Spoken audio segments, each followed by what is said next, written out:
Hello everyone, সবাই কেমন আছো? আশা করি সকলে ভালো আছো। আমিও ভীষণ ভালো আছি। তো দেখো এখন একদম পুরোপুরি রেডি হয়ে গেলাম আর সাদা শাড়ি পরে নিলাম। তো দেখি কি মনে হচ্ছে কোথায় যাব।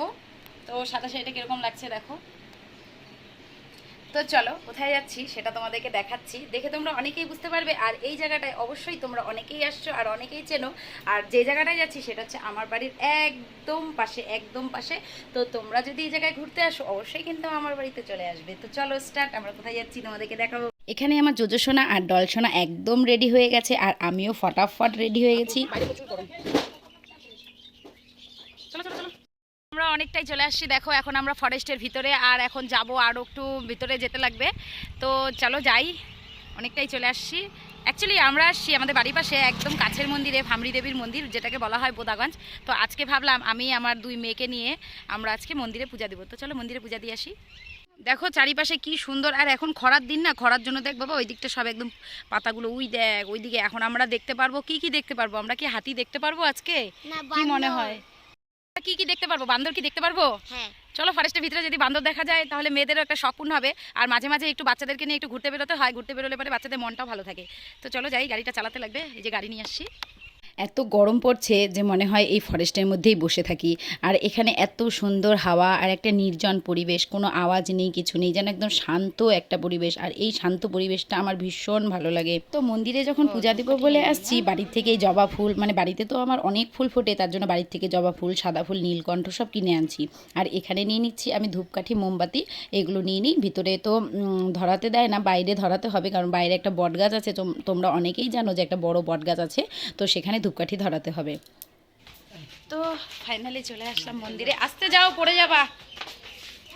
বাড়ির পাশে মন্দির, তাও আসা হয় না, অনেক দিন পর মন্দিরে আসলাম। আর বাবা অনেকটা পরিষ্কার চারিদিকটা। এটা হচ্ছে মন্দিরের সিঁড়ি। আমার ছোটো মেয়ের শরীরটা না অনেক দিন থেকেই ভালো না, তাই ভাবলাম যে আজকে ওর নামে মন্দিরে একটু পুজো দিয়ে আসি। তো ব্রাহ্মণকে বললাম যে ওর নামে একটু সংকল্প করে দিতে, কারণ যদি একটু শরীরটা ভালো হয়। আর অনেক দিন থেকেই গরম পড়েছে, এর জন্য হয়তো বাচ্চা কাচ্চা একটু খ্যান করে যাচ্ছে। তাও একটু মন্দিরে নিয়ে আসলে মাঝে মাঝে ওদের মনটাও ভালো থাকে, আর বাচ্চাদের একটু বাইরে বেরোতে, মানে ঘুরতে নিয়ে আসতে হয়, তাহলে কি ওদের শরীরটাও ভালো থাকে। প্রতিদিনই তো স্কুলে যায়, স্কুলের ফাঁকেও একটু ঘুরতে বেরোতে হয়। চলো যাও, নিচে যাও।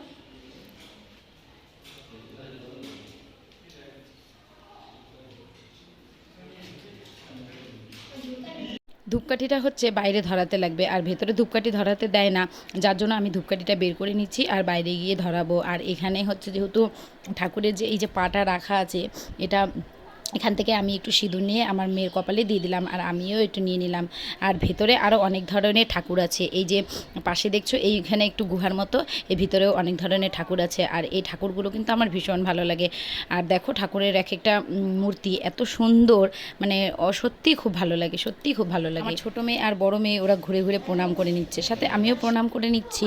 আর মেয়েকে বলছিলাম বাবা তুই একটু আমার ক্যামেরাটা ধরে দিতে, আমার মেয়েই ক্যামেরা ধরে দিচ্ছিলো। আর ছোটো মেয়ে দেখো গুট করে হেঁটে যাচ্ছে আর চারিদিকে প্রণাম করে যাচ্ছে। যাক ভালো, এটাই তো করা উচিত না। বাড়ির পাশে এত সুন্দর জায়গা, তাও সময়ের জন্য মানে বাইরে একটু বেরোতে পারি না। সাথে গাড়ি আছে, মেয়েরা আছে, তাও সময় হয় না, কারণ মেয়েদেরকে স্কুলে নিয়ে যেতে হয়। সকালবেলা তো দেখোই কতটা ব্যস্ত থাকি। তো একটা দিন স্কুল গ্যাপ দিয়ে ওদেরকে একটু বাইরে নিয়ে আসলাম, ওদের মনটাও ভালো হয়ে গেল। আর এখানে দেখো ছোট্ট গোপুসোনা, এই গোপুসোনাকে আমার ছোটো মেয়ে আদর করে নিচ্ছে। বাড়িতে যেহেতু গোপুসোনা আছে, সেই তুলনায় এখানকার গোপুসোনাটা অনেক বড়, তার জন্য আমার মেয়ে বলছে মা এই গোপুসোনাটা বাড়ি নিয়ে চলো।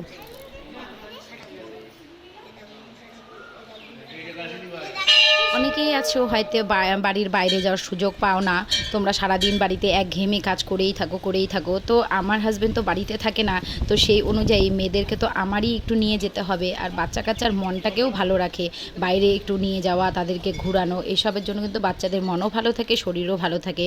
আর বাচ্চারা এই গরমে এতটা অস্থির হয়ে যাচ্ছে, সারাক্ষণ স্কুল তারপরে বাড়ি, আর ওরা এত গরমের মধ্যে কোনো কিছুই সহ্য করতে পারছে না। যতটা আমরা সহ্য করতে পারি ততটা কি ওরা সহ্য করতে পারে? তার জন্যই বাইরের প্রকৃতির একটু হাওয়া খাওয়াতে ওদেরকে নিয়ে আসলাম। আর এখানে যে দুই পাশে যে বটগাছটা দেখালাম, এই বটগাছটা তো অনেকেই যেন দুটো বটগাছ হচ্ছে একসাথে জোড়া হয়ে গেছে। আর পাশে একটা নতুন মন্দির হয়েছে, এই মন্দিরের সামনেও আমি একটু ঘুরতে চলে আসলাম। এখানকার পরিবেশটা কি শান্তি, সত্যি মন্দির মানেই কিন্তু শান্তি, না? কি সুন্দর শান্তির পরিবেশ, এত সুন্দর হাওয়া। গ্রামের পরিবেশটা দেখো কত সুন্দর। আর এখানে যে পুকুরটা আছে ওই পুকুরের মধ্যে পদ্ম ফুলের চারা লাগানো আছে, মানে এখন পদ্ম ফুল নেই, পদ্ম ফুলের পাতাগুলো দেখা যাচ্ছে। আর পাশেও দেখলাম এখানে শিব ঠাকুরের একটা বড় মূর্তি আছে। তো আমার মেয়ে বলছে মা ওই ঠাকুরটা কি এভাবে কেন হাত দিয়ে ইসে করছে। তো আমি ওকে বললাম যে বাবা ওটা তো শিব ঠাকুর। আর আমার মেয়ে এখানে প্রণাম করে নিল আর বলছে মা আমি দক্ষিণা দিব। তাই আমি বলছি ঠিক আছে বাবা দিয়ে দাও। মাঝে মধ্যে জানো তো পাড়ার মানুষদের সাথে মেশার থেকে মেলামেশার থেকে তুমি বাইরে থাকো, বাইরের পরিবেশের সাথে মেলামেশা করো, দেখবে তোমার মনও ভালো থাকবে, তার সাথে তুমি সুস্থও থাকবে। আর রাস্তার মোড়ে মোড়ে বসে পরকীয়া পরকালচার করার থেকে নিজের মতো একা থাকো আর মেয়েদেরকে নিয়ে সুখে থাকো, আমি মনে করি এটাই সব থেকে ভালো। তো আজকে এখানে আমার এত ভালো লাগলো মনটা। আর এখন হচ্ছে আমি ব্লগ করার জন্য বাইরে বাইরে তো একটু বেরোতেই হয়, সারাক্ষণ তোমাদেরকে গ্রামের পরিবেশ, গ্রামের রান্নাবান্না সব কিছুই দেখাই। তা আশেপাশে আমাদের যে সুন্দর সুন্দর জায়গাগুলো আছে সেগুলোও তোমাদের সঙ্গে একটু শেয়ার করি। তোমরা যদি এগুলো দেখে থাকো তাহলে তোমাদেরও মাঝে মাঝে মনে হবে যে না আমরাও যাই, আমরাও একটু ঘুরে আসি। তাহলে অবশ্যই শিবানীদের বাড়িতে ঘোরা হবে। তো আমি আর আমার মেয়ে পুরোপুরি এখানে সুন্দরভাবে হাওয়া খেয়ে নিচ্ছি। আর আমার মেয়ে তো ভীষণ খুশি। আর এত হাওয়া তা আমি বলছি যে বাহ, আমার হাওয়াতে তো আমার চুলগুলো উড়ে যাচ্ছে। তো যাই হোক বন্ধুরা, আমার এই ছোট্ট ব্লগটি তোমাদের কীরকম লাগলো? যদি ভালো লেগে থাকে তাহলে অবশ্যই একটা লাইক কমেন্ট শেয়ার করবে। আজকের জন্য ব্লগটা এখানেই শেষ করছি, টাটা।